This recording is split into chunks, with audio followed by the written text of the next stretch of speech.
Hello everyone, my name is Chris Ma. Today is June 4th, marking the 37th anniversary of the Tiananmen Square protests. 37 years have passed. The smoke of history is gone, but we still need to think about it. Today, I want to answer three big questions for the past and the future. First, why did Tiananmen Square protests fail? Second, how can we succeed next time? Third, what will a democratic China look like? First, why did Tiananmen Square protests fail? I have seen and heard too many reflections from the student leaders of that era. They spent too much time complaining about the outside world. They blame the United States for not being strong enough. They also blame Taiwan for not giving enough support. I see. This is a very immature way to look at history. History has long proven that external aid is only the icing on the cake. No nation's democracy was ever built on the charity of foreign powers. There is only one key for China to become democratic. The Chinese people themselves must want democracy and freedom. The real reason Tiananmen Square protests failed came from the inside. The students and the intellectuals in Beijing had great passion, but their slogans were too big and too high in the sky. They talk about democracy and free speech alone, but they missed the real, painful economic problems of ordinary people at that time. Let's look back. In the summer of 1988, the government tried to change the economic system by forcing a price reform. The plan failed. It made people panic, and everyone ran to market to buy everything they could, and to banks to take their money out. From the 1998 to 89, prices went up by more than 20%. Daily needs in big cities doubled overnight. Workers in factories, teachers in schools, and low-level public servants in government, their pay could not catch up with the rising price. Their savings disappeared overnight. They felt unsafe and angry at the government.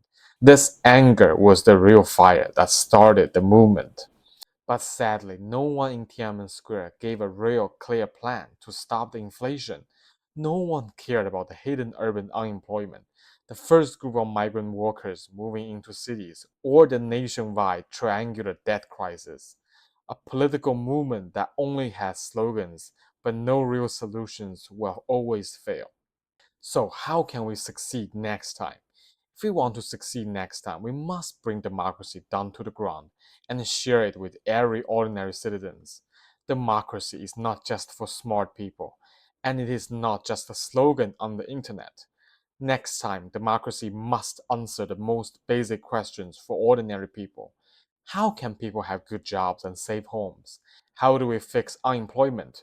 How do we protect workers' rights? How do we stop the government from taking advantage of hard-working farmers and workers? Luckily, we have weapons today that did not exist 37 years ago. Today, despite high firewalls and suffocating censorships, we have the internet, new decentralized technology, and safe messaging apps.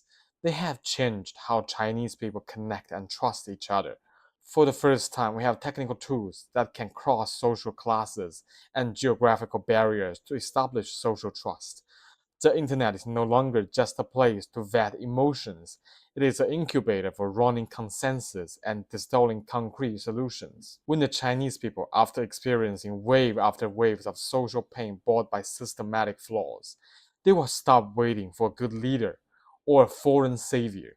They will understand in their heart that only when they have votes and real freedom can they protect their money, their dignity, and their lives. This self awakening from the inside is the only way to change China. So, what will the future new China look like? Let me be brutally honest with you. She will not be a perfect paradise. She cannot make everyone 100% satisfied or make everyone rich overnight. She will have her own social problems. But what is certain is that she will not repeat the same mistakes. She will be a China of free speech, a China with a healthy and rapidly growing economy, and a beacon of science and progress. She will become a sanctuary for immigrants and refugees, and an investor and protector of all vulnerable nations and people in the world. Most importantly, she will be a normal country capable of constantly responding to the legitimate demands of her citizens through the rule of law. In fact, I want to go even further. If China wants to completely solve her own problems, she must first help the world solve its problems. Because structurally, Chinese economy is a two-end outside system. Our raw materials and market lies beyond Chinese borders. What is the most critical problem for China today? Severe overcapacity. Why overcapacity? Because over 80% of the population on this planet still living in developing countries. They are too poor to buy our goods, and they can't even access them. The Belt and Road Initiative pushed by current regime got its priorities completely wrong. They thought that building a few bridges and ports for others would solve the problem, only to leave behind a mass of debt traps. What those developing nations truly need is not concrete and steel, but a political system and ideology that can effectively govern a country. They need to know how to scientifically formulate national budgets that suit their local conditions. In short, they face development bottlenecks and they need answers. Right now, the answers that the United States offer to the world are showing some cracks and limitations. Meanwhile, Chinese current ruling ideology is an absolute mess, unable to justify itself. But that's okay. If they don't have the answers, I will provide them.